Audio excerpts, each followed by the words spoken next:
being the case, we will move into our public hearing portion of the meeting, and I'll ask Mr. Dyer to talk to us a little about what it is we're going to have a hearing about. Good evening. Yeah, Mayor, council members, Brian Dyer, Community Development Director.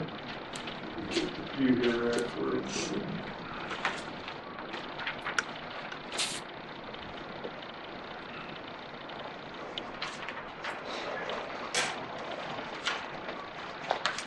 This evening is the public hearing on an amendment to the I-35 TIFF district.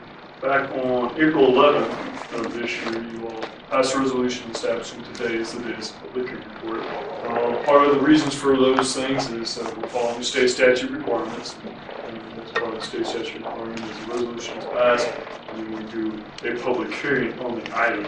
Just a little bit of brief history. Back in 1994, the city of Merriam established the I-35 TIF district, which is what you see up there on the screen. Since that time, we've had a number of amendments to it. The most recent amendment to it was done in 2012 when we modified some project area boundaries as part of the Hobby Lobby and the IKEA development. I'll go into the differences between the project plan and the TIF district plan here just to get everybody acquainted. The northern boundary is Johnson Drive, southern boundary is 75th Street, and this is the I-35 corridor as we go through Merriam with Shawnee Mission Park living right here. The area we're talking about this evening is Vavra Park area. What the purpose of this TIF district amendment is to establish a new project plan area. It shows up right here on the map as Project Plan L, or Project Plan Area L. Again, this is in the TIF district. This area is in the TIF district. We're simply establishing a project plan. What's the purpose of a project plan? Well, in the TIF district plan, which is before you see in the project plan, is kind of a high level, the TIF district is a high level look at what items and what things are appropriate for each one of these areas you see highlighted up on the map. It's kind of hard to see, but they're all have a number of letters associated with them. So as part of this, establishing a TIF in the TIF district or project area L, there's some things in there that the TIF district plans say are appropriate for that. And what they say is appropriate for development of there is structured parking, infrastructure improvements, and other things related to public buildings to be located in Vavra Park. Assuming this evening that you all pass this ordinance approving an amendment to the TIF district plan, the next step in the project is the project plan. That is when we get much more into the detail of the actual project. There's more specifics in regards to the specific location that this will be in, as well as specifics in regards to financing and what is going to be planned for this area. The TIF district project plan, again, assuming this evening you pass the ordinance, the TIF district project plan will really start at your planning commission at their next meeting in the August meeting. They have a finding there that they have to make. And then from there, it comes back to you all, as at a later date, it would be in September.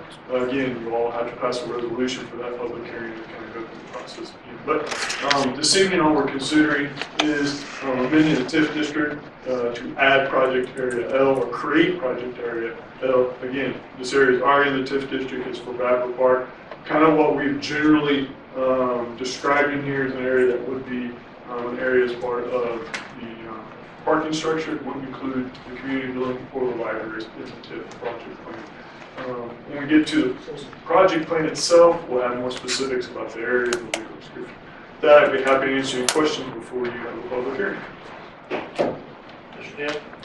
So just to clarify, I think what you said, the L box on here would cover the portion of Vavra Park that's envisioned for the parking and for the, I guess, the ramps to access it, but would not include the rest of the park area that would be envisioned to include the community center. That is correct. Now, there are some provisions in the TIF state statutes that allow some ancillary things to be included while they may not be in the project plan, things like needed infrastructure and things like that if they're a part of the project, part of the development. But typically like a road serves an area or there's an infrastructure improvement that serves an area. So, but the specific project plan is just for the area that's the parking garage, and then also extends all the way out to Slater Street to include, as you mentioned, the ramps and the service area. Is it permissible under our TIF district to include site preparation costs and other types of costs? Is that eligible to be funded? Yes, site preparation, those things is eligible to be included as part of TIF. Yes. And for further clarification, this area is already in the TIF district. This area is already in the TIF district. What we're doing is putting this area into a project plan so we can use TIF finances to fund whatever occurs within that project plan area. Is there any reason that so let's say we came back and we discovered that we needed to do some more site work, funding for site work, and that would fall under TIF? Would we then have to have another project area that would include, say, an expanded area if that was deemed to be necessary? And would it be feasible to take this TIF area and expand it if the need arises? That's a good question. If, again, say you're doing some massive grading that's outside the project plan area, to include that grading within the project plan area and be eligible for TIF funding, really you have two choices, just exactly what you mentioned. You could create a new project plan area, or you could expand the existing project plan area before going forward with it. So, but to do either one of those things, you're going all the way back to square one, which was April 11th of this year, to set a public hearing. You passed a resolution on April 11th to set this public hearing for an amendment to the TIF district plan.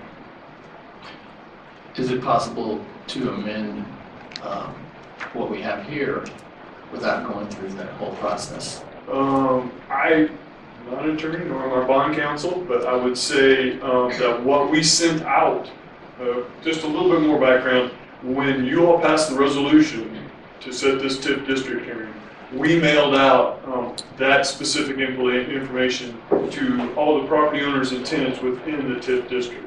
So if there was a significant change in the boundaries, then my suggestion would be we need to start anew, again, without bond counsel correct me. Correct. Okay. Yes. They're here, so nobody's come up from behind me to tell me I'm wrong yet. Yeah, you can use, if there are things that fall outside of the TIF boundary that support the TIF, those things are often allowable costs. It's going to depend on what they are, but they have to be related to what is going on inside the TIF. And I would agree with Mr. Dyer that if we were going to modify what we've already put out, where we announced the public hearing, I would suggest that we would start over. We've already sent out as we presented this evening. Thank you. Yeah, I know we're going to be talking later on about the pools and different options and things like that, and I realize that this is not about the pool, but some of those options that we're going to be discussing later this evening included some additional retaining walls.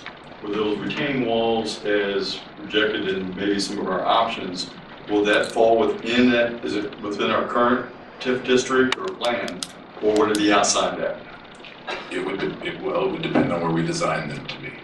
We can't, until we know what aquatics option we want, we can't really tell you exactly where the wall is going to be. We've got to settle on an aquatics option to really start to set those things out. But if we had a retaining wall and it was within the TIF, it would.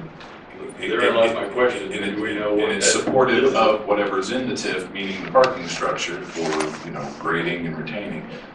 It's likely that it would be an allowable expense. As an example, I will say that there is walls along Slater, retaining walls along Slater, that we've already talked to bond counsel, and those, whether or not they're in the project plan, is really going to be immaterial because those are an infrastructure that needs to be there as an infrastructure mainly to retain the street. So there are some abilities to do things like that, but again, it would be a conversation we'll have to have with bond council to have, to be sure about that.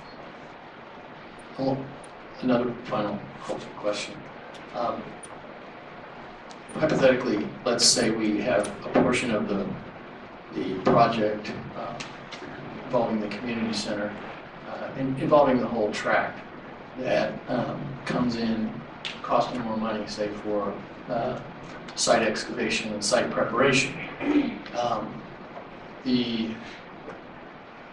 I'm assuming that in order to be able to utilize TIF money for that, we would have to then go back and start the clock. Is that what you're trying to say? If the excavation was tied to what was in the TIF, if the excavation was just general excavation on the site outside of the TIF to support where you're going to build a building or a library, it would not be an allowable expense. I do not agree. So if the excavation was directly tied to what was going on in the TIF, then that's site work and would be reimbursable. I would agree with that as well.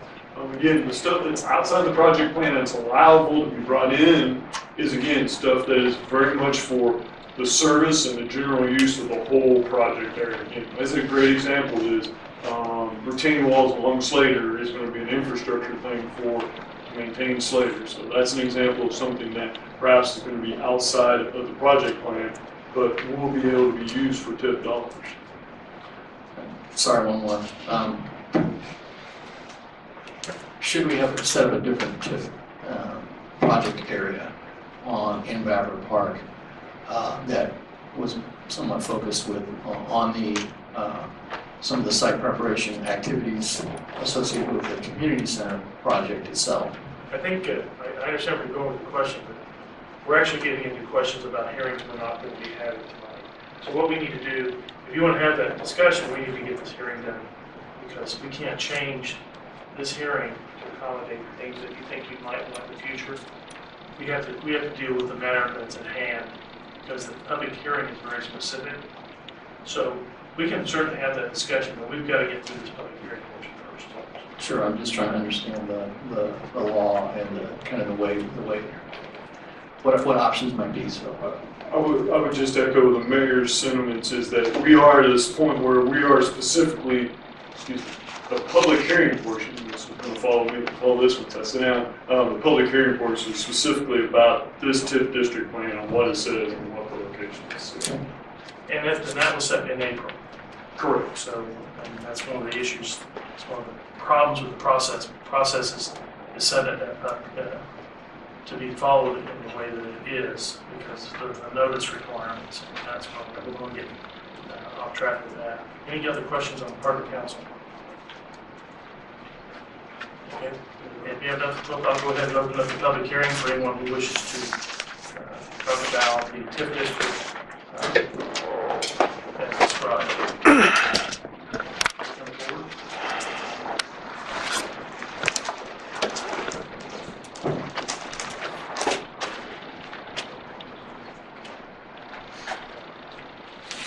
State your name and address for the record, sir. Hello, Sam Matier, 8515 West 57th Street. If I understand this correctly, there's $8 million in the TIF. And currently, the thought is to put that into a parking garage for the library. And there is some doubt that we could use that for the swimming pool, which a lot of people want. So based on that, my opinion is that this should be turned down, rescheduled, and arrange it so that money can be used for the swimming pool. Thank you. It can't be used for the swimming pool. Well, for site work associated with swimming pools. So that would be the cost, the primary cost to do that would be for the larger swimming pool. But, and also to back up, this parking garage is not for the library, it's for the site, it's for the swimming pool, it's for the community center, and it's for the library. Okay, originally there was no parking garage, and that showed up on the agenda when the library came into view. So that's So what I'm saying is, let's rethink this. And if there's any doubt that we can use the money to help with the site work or anything else on the swimming pool, I would say this should be turned down and rescheduled. Okay, well, let me make sure that you understand. I think you were here during this meeting when we talked about this, but there are a number of people here that weren't. The reason we put the parking garage in there was to maximize the amount of green space we would be able to save. If we do away with the parking garage, we'll just have a much, much larger asphalt parking lot to support the pool and the community center and the library. And we felt, the council felt, that it would be better to use the TIF money so we could create a garage so we could have more green space in our park. And that's the only reason why the parking garage was considered. That plus we had available TIF money. If that TIF money wasn't available, we wouldn't be having this conversation. And we wouldn't have a parking garage.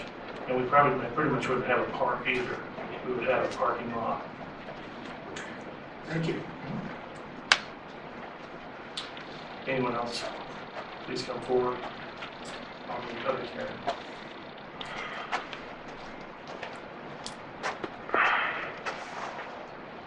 Seeing none, I'll go ahead and close out the public hearing. Mr. Mayor, Yes.